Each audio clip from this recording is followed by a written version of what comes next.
Hi everyone, this is Julia. I'm Rivers class of 2015, and today I'll be explaining an app called Explain Everything. So Explain Everything is a great app for creating your own videos on the iPad.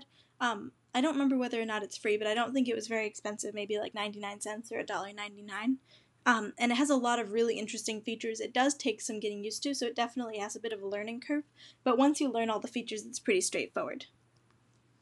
So to start, when you first open the app, you should see this blank screen. This is sort of like where all your projects will be. So I'll just open up this new project here. So I'm just going to walk through all of the tools and how you can create your own videos using this app. So the first tool on the top left is the hand tool, so you can use this just like in Notability to move around on the screen without writing anything or disrupting any of the art that you've already drawn. The next tool is your pencil. So it just works like a regular, a pen or a stylus, and you can change the color in the bottom left of the screen. Also, if you want a color that's not one of the 3 preset colors, you can push and hold, and you get all of these different options. You can pick from anything in the color wheel, and you can use that color as well. And then if you push and hold the pen, you can adjust your thickness. So we can change the thickness to be a lot thicker, or you can do a lot thinner. It's up to you if you want to decorate a little bit. The next option that we have will add shapes. So we can push and hold pretty much anything on the left side of the menu. If you push and hold it, you'll get a lot of different options and sort of custom ideas and options for that specific tool. So with this one, if you push and hold it, you get to pick the shape, whether you want a star or a circle. You can pick how big you want the border to be. You can pick whether or not they auto-group, and I'll explain that a little bit later. But let's say for now I wanted an arrow. I just click out, and then I click where I want the arrow. And now if I take 2 fingers, I can pinch and zoom it, and I can also turn it. So say I wanted to point toward the star, you can set that up very easily. The next option, the A, gives you the option to put in a text box. So let's say I wanted to write Explain Everything. It's getting very messy. Then I can click Return, and you can adjust the shape using this corner here.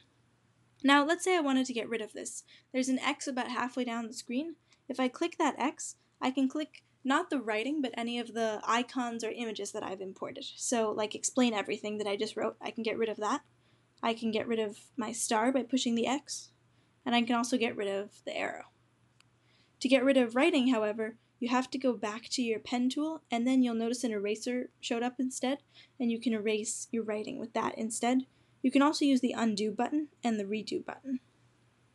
Now I skipped over one, which was the box with the plus on the inside, and that's to import an object, or basically a photo or a video. So that's one really nice feature that Explain Everything has that Notability doesn't. Notability lets you put in your own photos, but you can't put in your own videos, and you can't do that in paper either. So this is a great idea, if you have a video that you've already recorded and you want to incorporate it, or if you have a picture and you want to draw on the picture, you can use any of these options here. The next option is the target, and it's actually a laser pointer. So if you're recording a presentation, you can record using the record buttons down here, and you can set up new slides. You can add a new slide very easily with the plus button down here, and then you can go back and forth between your slides. But let's say you put in an image. Let's say this is our image. Very sophisticated image, and you want to show something in the image. You can start your laser pointer, and you can draw on it, and you can like circle something or show what you're pointing toward. You can also have a lot of fun with this. If you push this again, you can have like a lightsaber, and there are some really cool things that you can do with this app. So it's a really fun way to create your own tutorial or teach someone, something new. The other option that I didn't show is this little eye. So this is what I mentioned earlier with grouping. If you draw multiple things, like let's go back to this one. If you draw multiple things on here, they all automatically group together because we said to automatically group. So because they're grouped, you can set it as the background photo. You could also flip it from left to right or up to down, and you can move the whole group around as one unit. You can also lock them together or lock the size, and you can arrange which ones you want in the front and which ones you want in the back. So this is one group, this arrow is another group, and you can put these together. If we click group, now when we move these around, they all move as one unit. But if we ungroup them, and we move this part, it won't move the arrow. So you can decide what moves independently and what moves dependently. It's really nice if you're creating like a complicated animation, or if you just want to have different slides move together at different times, you can do that as well.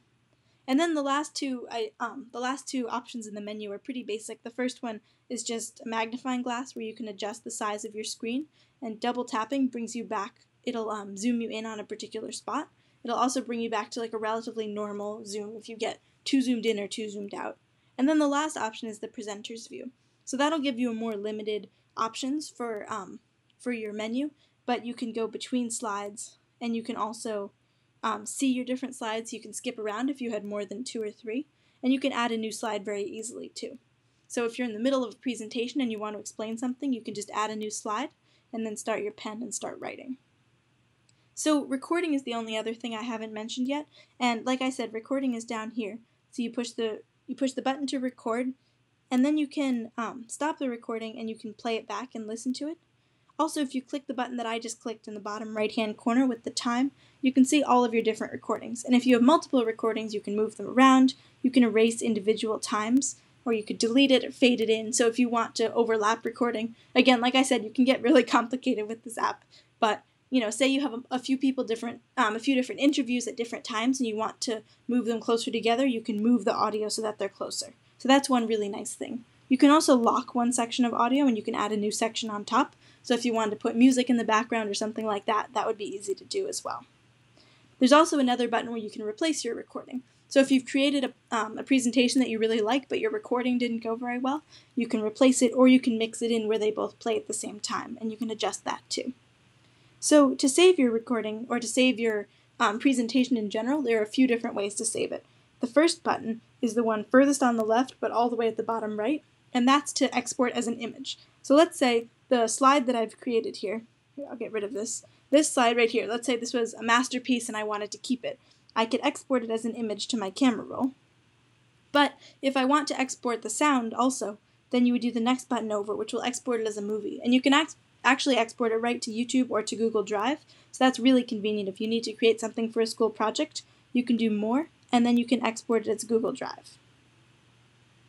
I won't allow this right now, but anyway, and then the third one is just to save it to your iPad. So if you've been working on this before you X out, you should definitely click Save, and it'll overwrite your previous document, but that's okay as long as you made changes that you want to keep.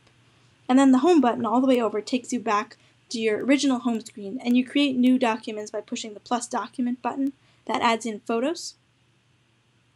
And you can also create a new document all the way on the left. You pick a template, and then you can just get started. So I hope that was helpful.